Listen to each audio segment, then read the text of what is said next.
तिमिरान्धस्य ज्ञानञ्जनं शलाकया चक्षुरुन्मिलितं येन तस्मै श्रीगुरुवे नमः।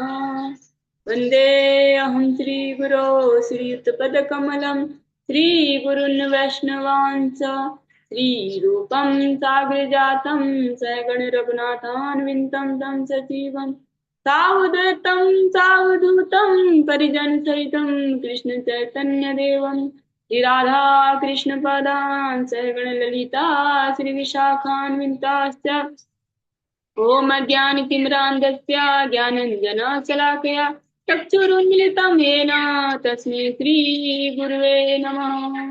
नमो महावदन्याय कृष्णप्रेमप्रदायते कृष्णाय कृष्णचैतन्य नाम्ने गौरतुसे नमः। तप्तकाञ्चन गौराङ्गी राधे वृन्दावनेश्वरी विश्वानुसुते देवी प्रणमामि हरिप्रिये। हे कृष्ण करुणा सिंधु दीनबंधु जगतपते गोपेश गोपिका कांते राधा कांत नमस्तुते। वृंदाय तुलसीदेव्ये प्रियाय केशवस्य च कृष्ण भक्ति पदे देवी सत्यवती नमो नमः। जय श्री कृष्ण चैतन्य प्रभु नित्यानंद श्री अद्वैत गदाधर शिवासादि गौर भक्तवृंद।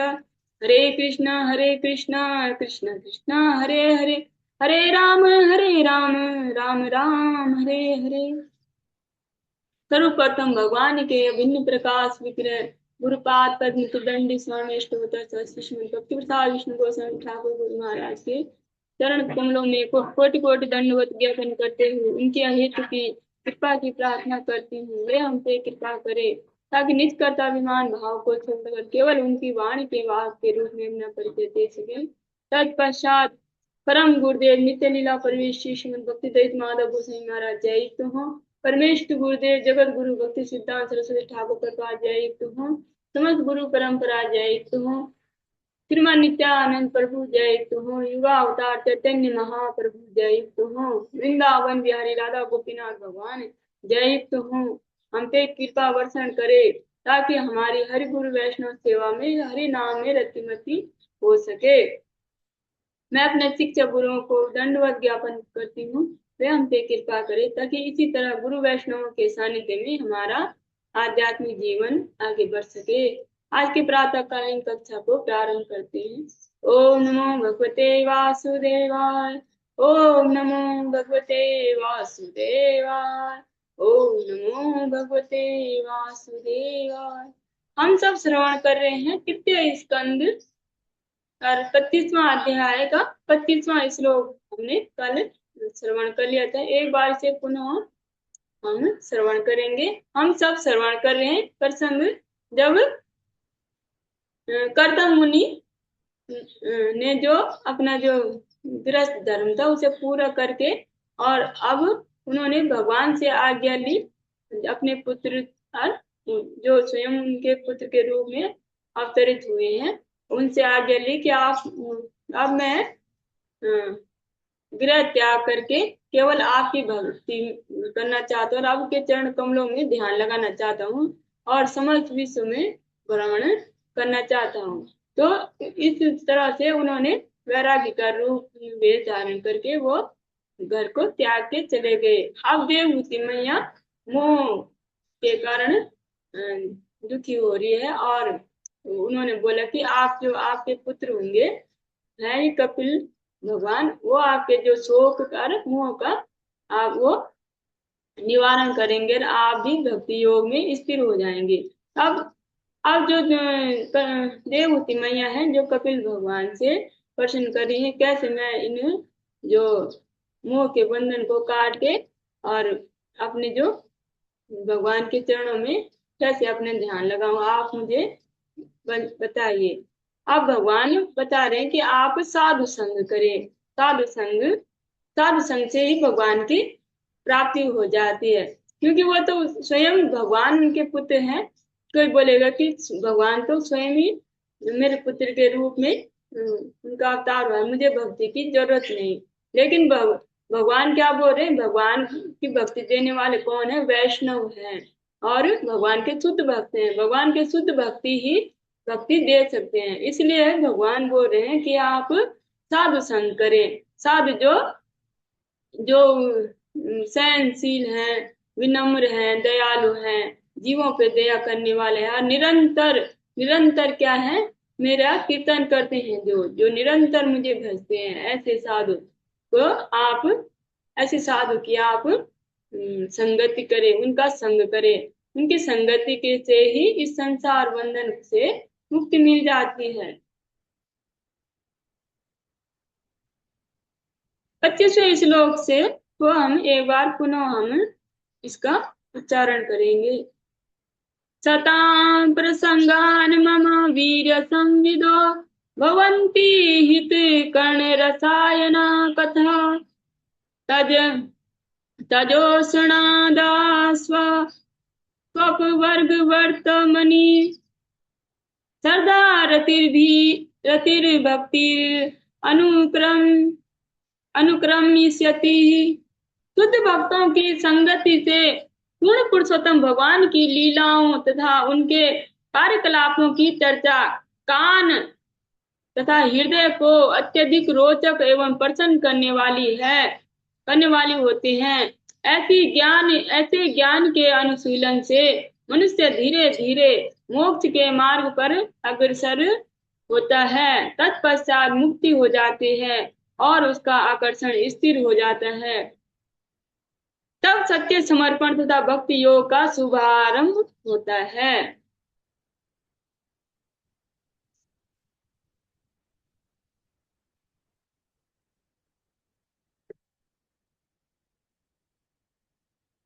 भक्त्या पुमान् जाति विराग इन्द्रियाद् दिष्टु श्रुतान् मदरचनानु चिन्तया चित्तस्य यतो ग्रहणे योग युक्तो यतिष्यते ऋजुभिर्योग मार्गे।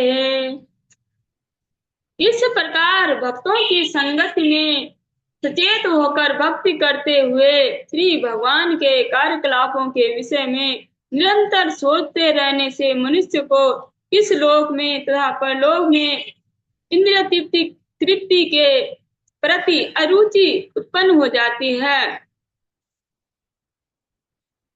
कृष्ण भावनामृत की यह विधि योग की सरलतम विधि है। जब मनुष्य भक्ति योग के मार्ग में सही सही स्थिर हो जाता है तो वह अपने चित्त मन को नियंत्रित करने में समर्थ होता है।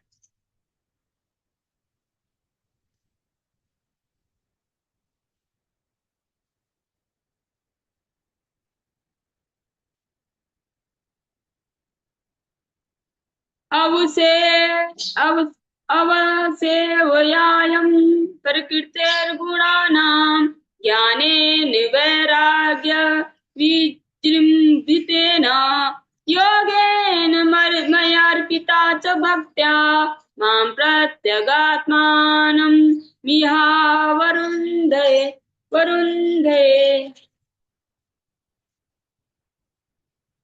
इस तरह भौतिक प्रकृति के गुणों की सेवा में न लगकर बल्कि कृष्ण भक्ति विकसित करके वैराग्य युक्त ज्ञान प्राप्त करके तथा योग के अभ्यास से जिस मनुष्य का मन सदैव पूर्ण पुरुषोत्तम भगवान की भक्तिमय सेवा में स्थिर रहता है, वह मनुष्य इसी जीवन में मेरा सहचर संगी संगति प्राप्त कर लेता है, क्योंकि मैं परम पुरुष अर्थात परम सत्य हूँ।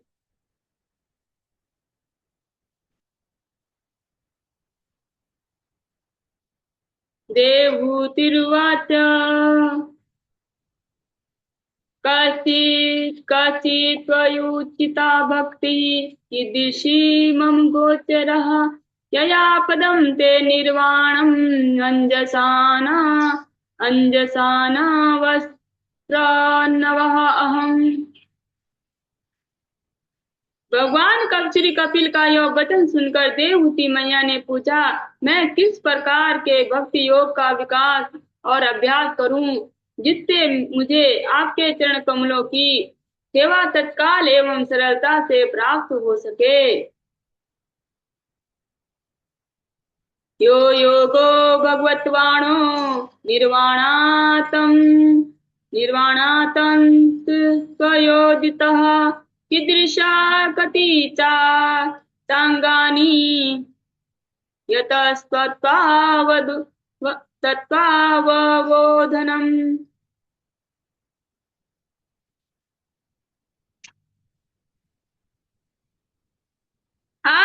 आपने जैसा बताया है कि योग पद्धति का उद्देश्य पूर्ण पुरुषोत्तम भगवान को प्राप्त करने और भक्ति और भौतिक अस्तित्व के पूर्णतया विनाश के लिए है। कृपया मुझे उस योग पद्धति की प्रकृति बतलाएं। उस उत्कृष्ट योग को यथार्थ रूप में कितनी विधियों में समझा जा सकता है। देवहूति मैया बोली कि मुझे कौन सी विधि अपनानी है जिससे कि सरलता से मुझे भगवान की भक्ति प्राप्त हो जाए और जो भौतिक अस्तित्व के पूर्णतः विनाश के लिए है। और जो भौतिक अस्तित्व है जो हमारा मिथ्या अहंकार होता है और अज्ञानता अविद्या के कारण हम जो जानते ये मैं और मेरा में ही अटके रहते हैं और वस्तुओं में भी अंतर करते हैं और अपने परायों में भी अंतर करते हैं। तो जो ये अविद्या के कारण है तो बोल रहे कि ये भौतिक अस्तित्व ये पूर्णतः विनाश होने के लिए पूर्णतः विनाश के लिए है। कृपया मुझे उस योग पद्धति की प्रकृति बतलाएं। उस उत्कृष्ट योग को यथार्थ रूप में कितनी विधियों में समझा जा सकता है। तदे तन्मे विजानीह यदाहं मंदधी हरे सुखं बुद्धेय दुर्बोधम येसा भगवद अनुग्रहात्। प्रिया पुत्र कपिल, मैं तो एक स्त्री हूँ। परम सत्य को समझ पाना मेरे लिए कठिन है क्योंकि मेरी बुद्धि इतनी कुशाग्र नहीं है। यद्यपि मैं इतनी बुद्धिमान नहीं हूँ किंतु तो भी यदि आप मुझे कृपा करके समझाएंगे तो मैं उसे समझकर दिव्य सुख का अनुभव कर सकूंगी।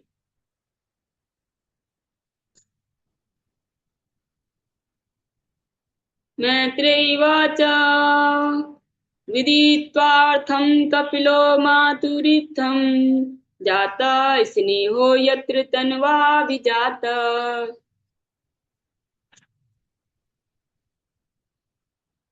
तत्त्वामनायं यत प्रवदन्ति सांख्यं प्रोवाच वे भक्तिवितान योगम। श्री मैत्रेय मुनि ने कहा, अपनी माता का कथन सुनकर भगवान श्री कपिल उनका अभिप्राय समझ गए और उनके प्रति दयाद्र हो उठे क्योंकि उन्होंने उनके शरीर से जन्म लिया था। उन्होंने सांख्य दर्शन का वर्णन किया जो शिष्य परंपरा से प्राप्त भक्ति तथा योगिक साक्षात्कार का एक मिला जुला स्वरूप है। श्री भगवान वाचा देवानां गुणलिंगानामा नामानुश्रविक कर्मणां सत्वा अवेकः मनुष्यो वृत्ति स्वाभाविकी तु या अनिमित्तः भागवती भक्ति सिद्धेर गृह्यसी। श्री भगवान कपिल ने कहा, ये इंद्रियां देवों के प्रतीकात्मक प्रतिनिधि हैं और इनका स्वाभाविक झुकाव वैदिक आदेशों के अनुसार कर्म करने में है। जिस प्रकार इंद्रियां देवताओं का प्रतीक है उसी प्रकार मन भी पूर्ण पुरुषोत्तम भगवान का प्रतिनिधि है। मन का प्राकृतिक कार्य सेवा करना है। जब यह सेवा भाव आग्रह रहित होकर श्री भगवान की सेवा में लगा रहता है तो यह मुक्ति से कहीं श्रेयकर है।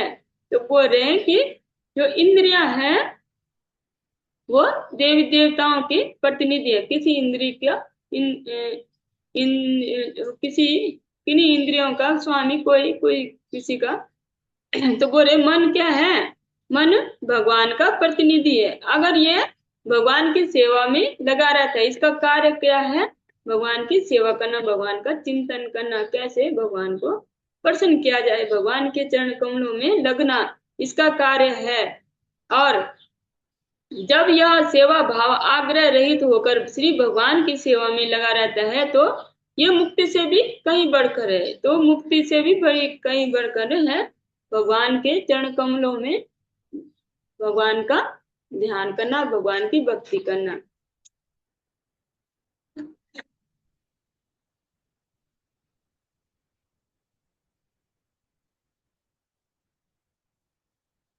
जरत्ययासूया कोशम निगीर्ण निगीर्ण मनलो यथा। भक्ति योग जीवात्मा के सूक्ष्म शरीर को बिना किसी अतिरिक्त प्रयास के उसी प्रकार विलीन कर देती है जिस प्रकार जठराग्नि खाए हुए भोजन को पचा देती है। भक्ति योग जीवात्मा के सूक्ष्म शरीर को बिना किसी अतिरिक्त प्रयास के उसी तरह विलीन कर देती है जिस प्रकार जठराग्नि खाए हुए भोजन को पचा देती है। नैकात्मतां ये स्पृहयन्ति केचिन मदपाद सेवाभिरता मदीहा ये अन्यो तो भगवता प्रसंज्य सभा जयन्ते मम पौरुषाणि। जो भक्ति के कार्य में संलग्न है और जो मेरे चरण कमलों की सेवा में निरंतर लगा रहता है, ऐसा शुद्ध भक्त कहीं भी मुझसे सदाकार एक होना नहीं चाहता। ऐसा भक्त जो अविचलित होकर लगा रहता है, सदैव मेरी लीलाओं तथा कार्यकलापों का गुणगान करता रहता है। तो क्या बोल रहे हैं? जो भक्ति के कार्य में संलग्न है और जो मेरे चरण कमलों की सेवा में निरंतर लगा रहता है, ऐसा शुद्ध भक्त कभी भी मुझसे तदाकार एक होना नहीं चाहता। वो कभी भी मुक्ति नहीं चाहता। जो भगवान के शुद्ध भक्त होते हैं वो कभी भी मुक्ति नहीं चाहते। मुक्ति मतलब भगवान में मिल जाना। और वो क्या चाहते हैं? भगवान की सेवा करना चाहते हैं। आप चाहे हमें कहीं भी रखो, लेकिन आपकी सेवा और आपका स्मरण हमें सदा रहे। जो भगवान के शुद्ध भक्त क्या होते हैं? भगवान का स्मरण और सेवा हमेशा ही चाहते हैं, वो मुक्ति नहीं चाहते। और सदैव मेरी लीलाओं तथा कार्यकलापों का गुणगान करता है और भगवान के हमेशा भगवान की लीलाओं का गुणगान करते रहते हैं।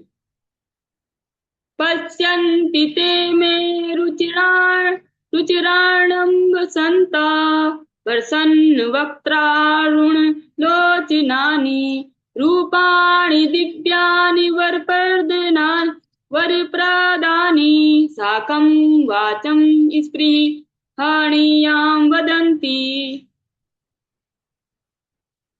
हे माता, मेरे भक्त नित्य ही उदीयमान प्रभात के सूर्य सदृश नेत्रों से युक्त मेरे प्रसन्न मुख मंडल वाले रूप का अवलोकन करते हैं। वे मेरे विभिन्न दिव्य वरदायक रूपों को देखना चाहते हैं और साथ ही मुझसे अनुकूल संभाषण करना चाहते हैं। एक बार पुनः हम इसको पढ़ेंगे। हे माता, मेरे भक्त नित्य ही उदीयमान प्रभात के सूर्य सदृश नेत्रों से युक्त मेरे प्रसन्न मुखमंडल वाले रूप का अवलोकन करते हैं। वे मेरे विभिन्न दिव्य वरदायक रूपों को देखना चाहते हैं और साथ ही मुझसे अनुकूल संभाषण करना चाहते हैं।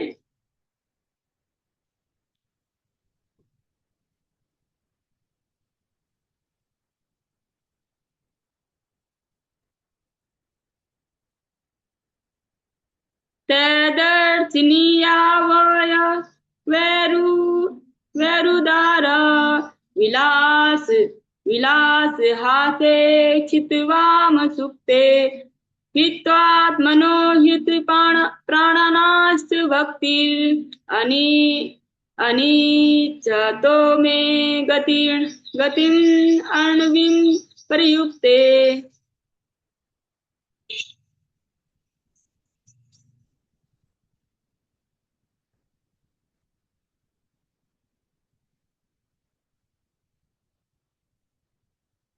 श्री भगवान के मुस्कुराते तथा आकर्षण स्वरूप को देखकर तथा उनके अत्यंत मोहक शब्दों को सुनकर शुद्ध भक्त अपनी अन्य समस्त चेतना खो बैठता है। उनकी इंद्रियां अन्य समस्त कार्यों से मुक्त होकर भक्तिमय सेवा में तल्लीन हो जाती है। इस प्रकार अनिश्चित ही सही उसे अनायास मुक्ति प्राप्त हो जाती है। तो क्या बोल रहे हैं, एक बार हम भगवान क्या बोल रहे हैं, एक बार हम पुनः इसे श्रवण करेंगे। श्री भगवान के मुस्कुराते तथा आकर्षण स्वरूप को देखकर तथा उनके अत्यंत मोहक शब्दों को सुनकर शुद्ध भक्त अपनी अन्य समस्त चेतना खो बैठता है। उनकी इंद्रियां अन्य समस्त कार्यों से मुक्त होकर भक्तिमय सेवा में तल्लीन हो जाती हैं। इस प्रकार अनिच्छित ही सही उसे अनायास ही मुक्ति हो जाती है।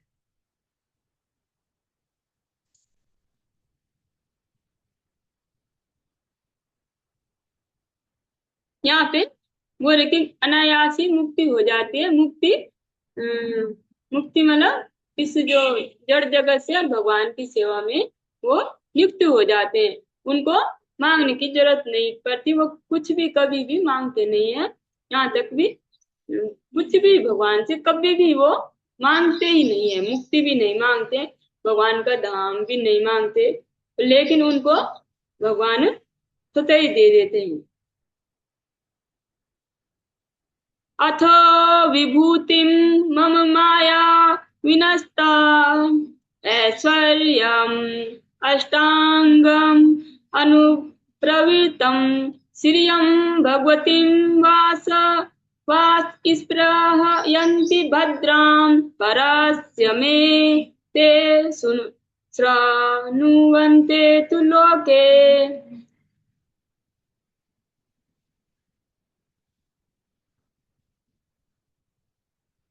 इस प्रकार मेरे ही विचार में निमग्न रहने के कारण भक्त को उच्चतर ग्रह मंडल में प्राप्त श्रेष्ठ वर, जिसमें सत्यलोक भी सम्मिलित है, की इच्छा भी नहीं रहती।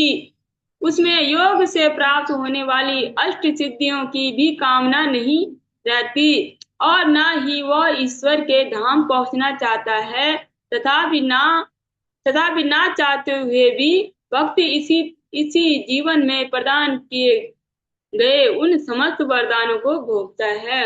जो भगवान के जो शुद्ध भक्त हैं, बोले कि वो कुछ भी नहीं चाहते, वो अष्ट सिद्धियां भी नहीं चाहते और भगवान का धाम भी नहीं चाहते, पर फिर भी उनको भगवान सब कुछ उनको देते थे।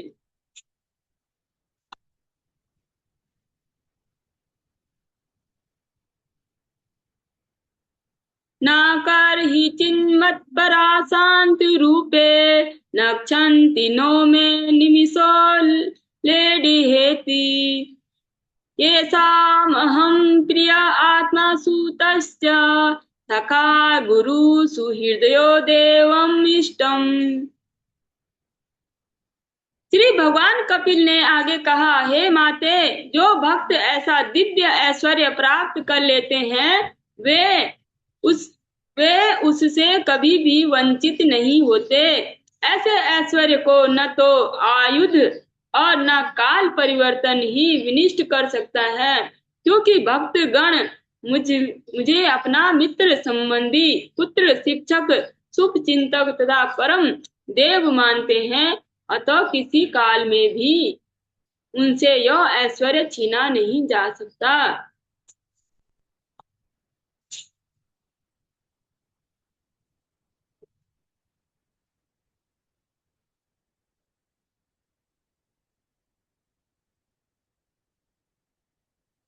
इमं लोकं तथैवात्ममानम् उभयायिनम् आत्मानं मनुये चेह येराय पशवो गृहा विसर्ज्य सर्वान्याश्च मामेव विश्वतो मुखम् भजन्त्य अनन्याया भक्त्या तान् मृत्योरतिपारये। इमं लोकं तथे तथैवामुमात्मानम् उभयायिनम् आत्मानं मनुयेते ये राय पशवो गृहात् विसर्ज्य सर्वानानञ्च मामेव विश्वतो मुखं भजन्त्य अनन्याय भक्त्या तान् मृतो प्रतिपारये।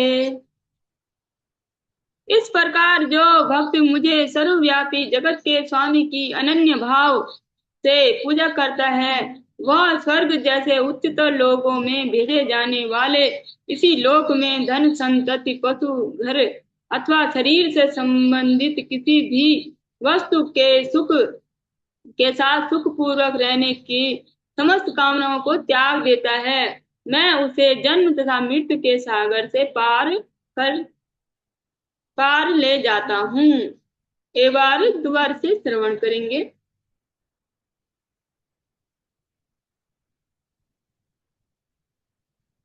इस प्रकार जो भक्त मुझे सर्वव्यापी जगत के स्वामी की अनन्य भाव से पूजा करता है वह स्वर्ग जैसे उच्चतर लोकों में भेजे जाने अथवा इसी लोक में धन संतति पशु घर तथा शरीर से संबंधित किसी भी वस्तु के साथ सुख पूर्वक रहने की समस्त कामनाओं को त्याग देता है।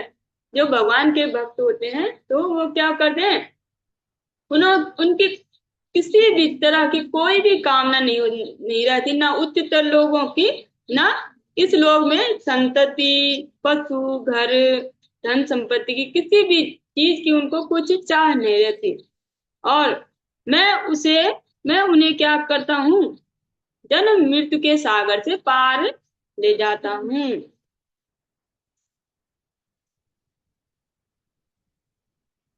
नान्यत्र मद भगवतः प्रधान पुरुषेश्वरात् आत्मानं सर्वभूतानां भयं तीव्रं निवर्तते। यदि कोई मुझको छोड़कर अन्य की शरण ग्रहण करता है तो वह जन्म तथा मृत्यु के विकट भय से कभी नहीं छूट पाएगा, कभी भी छुटकारा नहीं पा सकता, क्योंकि मैं सर्वशक्तिमान परमेश्वर अर्थात पूर्ण पुरुषोत्तम भगवान समस्त सृष्टि का आदि स्रोत हूँ, समस्त आत्माओं का भी परमात्मा हूँ।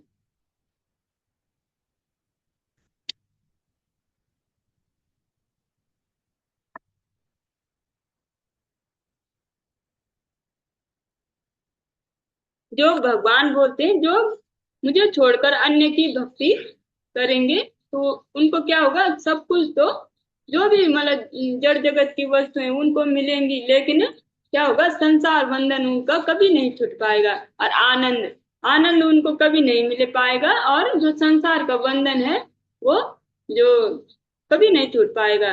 और संसार में जो सुख है तो दुख भी भोगना ही पड़ेगा। और इस तरह से जो जीवन चक्र है वो चलता ही रहेगा। एक बार जो महाभारत का प्रसंग महाभारत में है कि जब भगवान जब बद्रीनाथ में तपस्या कर रहे थे तो एक राक्षस था, वो मतलब वो इतना भगवान से इतना विद्रोह करता था, इतना द्वेष करता था कि वो और भगवान शिव का वो पिशाच था वो, और भगवान शिव का वो भक्त था। और वो भगवान नारायण से भगवान कृष्ण इतना द्वेष करता था, उसने अपने कानों में घंटी बांध रखी ताकि मेरे कहीं भी उनका नाम मैं सुनू ना, इतना द्वेष करता था वो। लेकिन जब वो अपने शरीर से इतना परेशान हो गया और भक्त वो भगवान शिव का धाम, भगवान जो शिव की वो नहीं करें जो शिव है किसी भी प्रकार से, लेकिन जो भगवान बोल रहे हैं कि उनका जन्म मृत्यु का चक्कर कभी नहीं छूटेगा। तो जो पिशाच था वो अपने शरीर से इतना परेशान हो गया था क्योंकि वो उसे छोड़ना चाहता था, वो भी मुक्त होना चाहता था। तो भगवान जो शिव है उनको क्या बोलते हैं कि आप भगवान कृष्ण के पास जाओ, वो तुम्हें मुक्ति देंगे, क्योंकि ये मैं दे नहीं सकता, क्योंकि ये मुक्ति तो केवल भगवान ही दे सकते हैं। इस तरह से तब उसने भगवान की शरण ग्रहण की। इतनी चतुरता होने के पर भी जब भगवान की शरण ग्रहण की तब उसको उस पिशाच शरीर से मुक्ति मिल पाई। तो यही भगवान बोल रहे हैं कि जो मेरे मेरे अलावा जो अन्य की शरण ग्रहण कर लेता है उसको कभी भी मुक्ति नहीं मिलती है।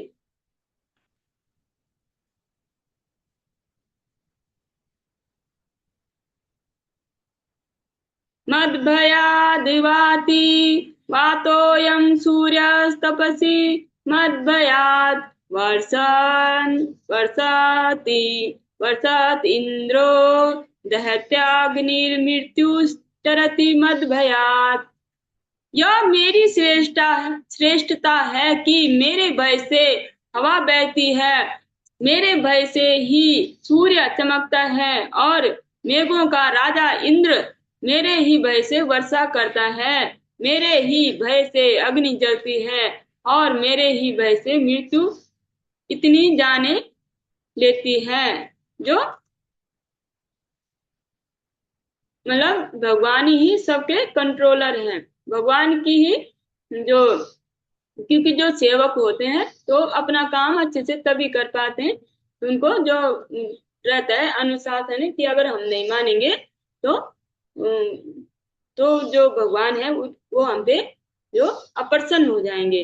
तो जैसे किसी के जो अंदर में रहते हैं जो भय से भय समझे या अनुशासन समझे तो उससे वो अपना काम प्रॉपर ढंग से करते हैं और उनको कभी परेशानी नहीं होती। इसी तरह भगवान बोलते सब जो है क्या है कि मेरे ही अनुशासन में और मेरे ही कंट्रोल में सारे अपने कार्य करते हैं। काल भी भगवान की के ही आदेशों से और आज्ञा से अपना कार्य करते हैं। ज्ञान वैराग्य युक्तेन भक्ति योगेन योगिना क्षेमाय पाद मूलम में वि, वि प्रविशन्त्य कुतो भयम्। ज्ञान वैराग्य युक्तेन भक्ति योगेन योगिना क्षेमाय पाद मूलम में प्रविशन्त्य कुतो भयम्। योगी जन दिव्य ज्ञान तथा त्याग से युक्त होकर अपने शाश्वत लाभ हेतु मेरे चरण कमलों में शरण लेते हैं और क्योंकि मैं भगवान हूँ अतः वे भय मुक्त होकर भगवत धाम में प्रवेश पाने हेतु पात्र हो जाते हैं। जो योगी जन है जो भगवान के चरण कमलों का ध्यान करके और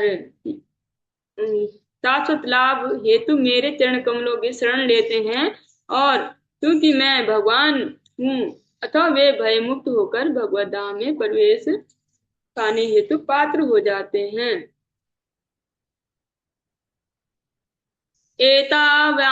एतावानेन लोकस्मिन् पुंसां नियस्योदयः तीव्रेण भक्ति योगेन मनोमय अर्पितं स्थिरम्। अतः जिन व्यक्तियों के मन श्री भगवान में स्थिर हैं वे भक्तिमय सेवा का तीव्र अभ्यास करते हैं, जीवन की अंतिम पूर्णता प्राप्त करने का प्रयास करने का यह एक मात्र साधन है।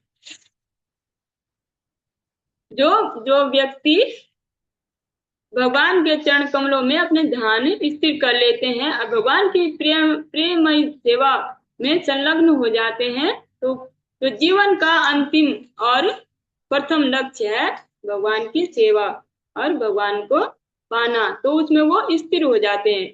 केवल भगवान के पाने का एकमात्र साधन क्या बोल रखा है? भक्ति योग। भगवान का नाम ही जो जीवों को इस संसार से तारने का एकमात्र साधन है, अन्य कोई भी नहीं है। अन्य जो साधन जो करते हैं पूजा पाठ जो भी, वो तो इस जड़ जगती को ठीक करने में है और वो यहीं तक सीमित है और कुछ समय के लिए परमानेंट भी नहीं है कि ऐसा करेंगे जब तक शरीर रहेगा ये रहेगी, ये भी नहीं है, वो क्षण भंगुर है। और इस तरह से ये हमारा 25वां अध्याय संपूर्ण होता है और 26वां अध्याय हम कल की कक्षा में श्रवण करेंगे।